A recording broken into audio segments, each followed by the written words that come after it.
Now in the second year of Nebuchadnezzar's reign, Nebuchadnezzar had dreams, and his spirit was so troubled that his sleep left him.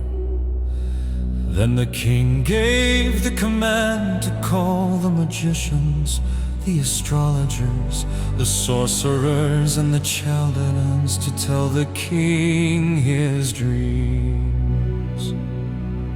So they came and stood before the king, and the king said to them, I have had a dream, and my spirit is anxious to know the dream. Then the Chaldeans spoke to the king in Aramaic. O king, live forever, Tell your servants the dream. and we will give the interpretation. The king answered and said to the Chaldean, My decision is firm. If you do not make known the dream to me and its interpretation, you shall be cut in pieces, and your houses shall be made an ash heap. However, if you tell the dream and its interpretation, you shall receive from me gifts, rewards, and great honor. Therefore tell me the dream and its interpretation. They answered again and said, Let the king tell his servants the dream, and we will give its interpretation. The king answered and said, I know for certain that you would gain time, because you see that my decision is firm. If you do not make known the dream to me, there is only one decree for you. For you have agreed to speak lying and corrupt words before me till the time has changed. Therefore tell me the dream, and I shall know that you can give me its interpretation.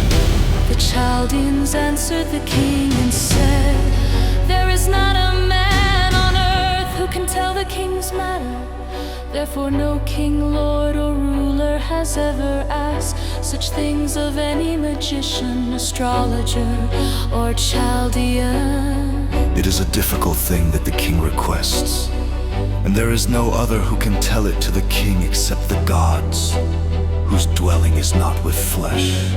For this reason the king was angry and very furious, and gave the command to destroy all the wise men of Babylon. So the decree went out, and they began killing the wise men, and they sought Daniel and his companions to kill them. Then with counsel and wisdom Daniel answered Arioch, the captain of the king's guard, who had gone out to kill the wise men of Babylon. He answered and said to Arioch, the king's captain, Why is the decree from the king so urgent? Then Arioch made the decision known to Daniel. So Daniel went in and asked the king to give him time, that he might tell the king the interpretation. Then Daniel went to his house and made the decision known to Hananiah, Mishael, and Azariah, his companions, that they might seek mercies from the God of heaven concerning this secret, so that Daniel and his companions might not perish with the rest of the wise men of Babylon. Then the secret was revealed to Daniel in a night vision. So Daniel blessed the God of heaven. Daniel answered and said, Blessed be the name of God forever and ever, for wisdom and might are his. And he changes the times and the seasons. He removes kings and raises up kings. He gives wisdom to the wise and knowledge to those who have understanding. He reveals deep and secret things. He knows what is in the darkness, and light dwells with him. I thank you and praise you, O God of my fathers. You have given me wisdom and might, and have now made known to me what we asked of you. For you have made known to us the king's demand. Therefore Daniel went to Arioch whom the king had appointed to destroy the wise men of Babylon. He went and said thus to him, Do not destroy the wise men of Babylon. Take me before the king, and I will tell the king the interpretation. Then Arioch quickly brought Daniel before the king and said thus to him, I have found a man of the captives of Judah who will make known to the king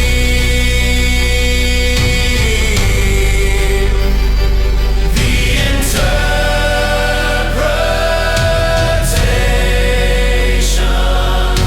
The king answered and said to Daniel, whose name was Belteshazzar, Are you able to make known to me the dream which I have seen And its interpretation. Daniel answered in the presence of the king and said, The secret which the king has demanded, the wise men, the astrologers, the magicians, and the soothsayers cannot declare to the king. But there is a God in heaven who reveals secrets, and he has made known to King Nebuchadnezzar what will be in the latter days, your dream. And the visions of your head upon your bed were these. As for you, O king, thoughts came to your mind while on your bed about what would come to pass after this.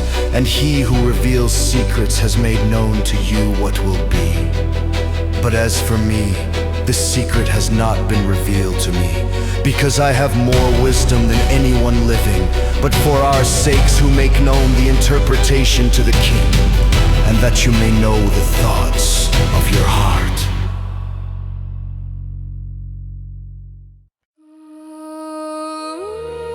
You, O king,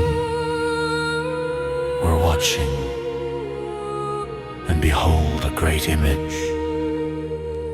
This great image, whose splendor was excellent, stood before you, and its form was awesome. This image's head was of fine gold, its chest and arms of silver, its belly and thighs of bronze, its legs of iron, its feet partly of iron and partly of clay. You watched while a stone was cut out without hands, which struck the image on its feet of iron and clay and broke them in pieces. Then the iron, the clay, the bronze, the silver, and the gold were crushed together and became like chaff from the summer. Threshing floors, the wind carried them away, so that no trace of them was found. And the stone that struck the image became a great mountain and filled the whole earth. This is the dream, now we will tell the interpretation of it before the king. You, O king, are a king of kings. For the God of heaven has given you a kingdom, power, strength, and glory. And wherever the children of men dwell, or the beasts of the field and the birds of the heaven, he has given them into your hand and has made you ruler over them all. You are this head of gold, but after you shall arise another kingdom inferior to yours, then another, a third kingdom of bronze, which shall rule over all the earth. And the fourth kingdom shall be as strong as iron, inasmuch as iron breaks in pieces and shatters everything. And like iron that crushes, that kingdom will break in pieces and crush all the others. Whereas you saw the feet and toes, partly of potter's clay and partly of iron. The kingdom shall be divided, yet the strength of the iron shall be in it, just as you saw the iron mixed with ceramic clay. And as the toes of the feet were partly of iron and partly of clay, so So the kingdom shall be partly strong and partly fragile. As you saw iron mixed with ceramic clay, they will mingle with the seed of man. But they will not adhere to one another, just as iron does not mix with clay. And in the days of these kings, the God of heaven will set up a kingdom which shall never be destroyed. And the kingdom shall not be left to other people.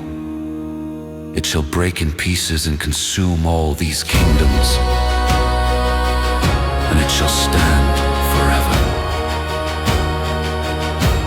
Inasmuch as you saw that the stone was cut out of the mountain without hands, and that it broke in pieces the iron, the bronze, the clay, the silver, and the gold, the great God has made known to the king what will come to pass after this. The dream is certain, and its interpretation is sure.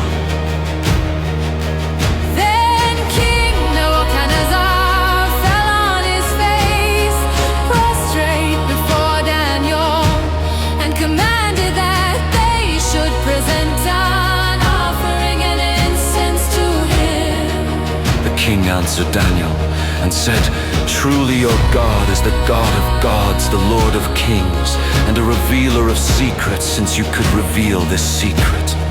Then the king promoted Daniel and gave him many great gifts, and he made him ruler over the whole province of Babylon, and chief administrator over all the wise men of Babylon.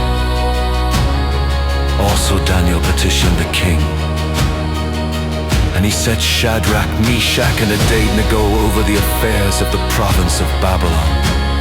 But Daniel sat in the gate of the king.